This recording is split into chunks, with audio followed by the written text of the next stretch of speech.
பெற்றோர்களுக்கு நீங்கள் எதிராக பேசுனீங்க, மறைந்து பேசுனீங்க சரி, நேராக பேசினாலும் சரி, நீங்கள் பதில் சொல்லி ஆக வேண்டியது இருக்குங்க.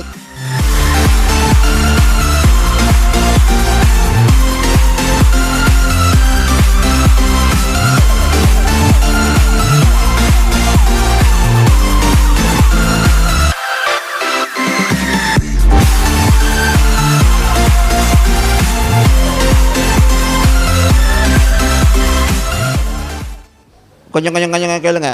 பெற்றோருக்கு ஹலோ, ஆண்டவருக்கு கீழ்ப்படிங்க. ரெண்டாவது பெற்றோருக்கு கீழ்ப்படிங்க. பிள்ளைங்க தயவு செய்து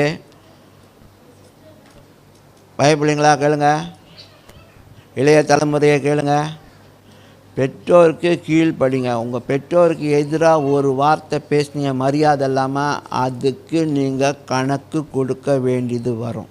கேளுங்க. அப்பா அம்மாவை மதிக்காமல் அவங்கள மட்டமாக பேசுனீங்களா நீங்கள்லாம் அப்படின்னு சொல்லி அந்த வார்த்தைக்கெல்லாம் நீங்கள் கணக்கு கொடுக்க வேண்டியது வரும். பெற்றோர்களுக்கு நீங்கள் எதிராக பேசுனீங்க, மறைந்து பேசுனீங்கன்னா சரி, நேராக பேசினாலும் சரி, நீங்கள் பதில் சொல்லி ஆக வேண்டியது இருக்குது. இங்கே தான் முடியும். அது என்ன பார்ப்போம். பிற்பாடு நீ கல்யாணம் பண்ண பிறகு உனக்கு ஒரு பிள்ளை பிறந்து அது பண்ணும்பொழுது உனக்கு ஞாபகம் வரும், இப்படி தான் எங்கள் அம்மா நான் டார்ச்சர் பண்ணலை, இப்போ பாரு இது டபுளாக பண்ணிகிட்ருக்கேன் என்ன அப்படின்னு. அப்போ விதைச்சதை அறுக்கிறதுக்கு உள்ள நேரம் நினச்சிங்க. அப்படியும் நீங்கள் நினச்சிங்கன்னா நான் கல்யாணமே பண்ண மாட்டேன் அப்படின்னா வேறு யார் மூலமானாச்சும் அந்த டார்ச்சர் வந்து நீ அதை உணர்வ. அந்த கணக்கு தப்பாது. அது கணக்கு தீர்க்காமல் முடியாதுங்க. உங்கள் பாஸ் மூலமாக நடக்கலாம், உன் வேலை செய்கிற கூட்டாளிங்க மூலமாக, ஒர்க்கிங் கொலீக்ஸ் மூலமாக நடக்கலாம், உன் கஸ்டமர் மூலமாக கூட நடக்கலாம். கார் துப்பிட்டுருப்பான், ஆஹா நம்ம அப்பா அம்மாட்ட இப்படி பேசணுமே, இங்கே நம்மளை வச்சு வாங்குறானுங்களே. நான் சாபம் இல்லை, இதெல்லாம் நடக்கும் சொல்கிறேன். பெற்றோர்கள் உங்களுக்கு நல்ல செய்தி, நல்ல காரியத்தை உங்கள் பிள்ளைங்களுக்கு நான் டிசிப்ளின் பண்ணிக்கிட்டு இருக்கேன். நல்ல செய்தி சொல்லிகிட்டு இருக்கேன். ஆமென்.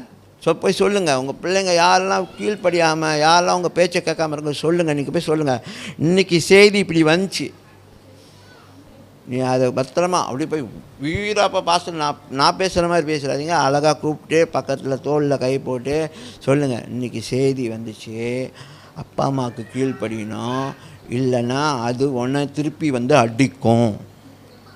எப்படி திருப்பி வந்து அடிக்கும்?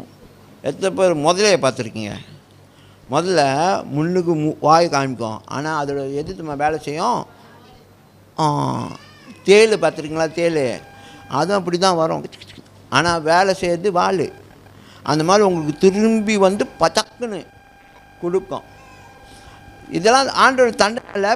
ப்ளீஸ் இது ஆண்டோட தண்டனை கிடையாது. மறந்து தயவுசெய்து கேளுங்க, இது ஆண்டோருடைய தண்டனை கிடையாது. It's not God's punishment. It is what you sow you ரீப்.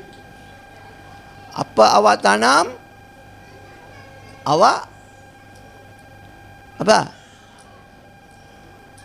apa you semai itu apa yang tuai. சரியா? apa you semaiனா நட்டு வைக்கிறது, அறுக்கிறதுனா துவாய். புரியுதா? ஸோ அன்போடு நான் சொல்கிறேன், பணிவோடு சொல்கிறேன்,